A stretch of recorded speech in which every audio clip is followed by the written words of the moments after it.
Второй день работы. Выложили сегодня 5 рядов, не считая нулевого. Нулевой ряд мы в прошлый день заложили. Установили прочистную дверку. Установили колосник. Колосник установлен в зазор для того, чтобы расширение было.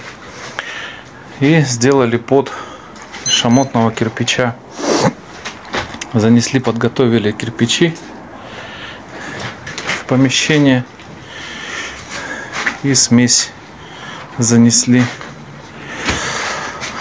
Вот завтра будем устанавливать дверку топочной камеры, топочную дверку, и продолжать дальше.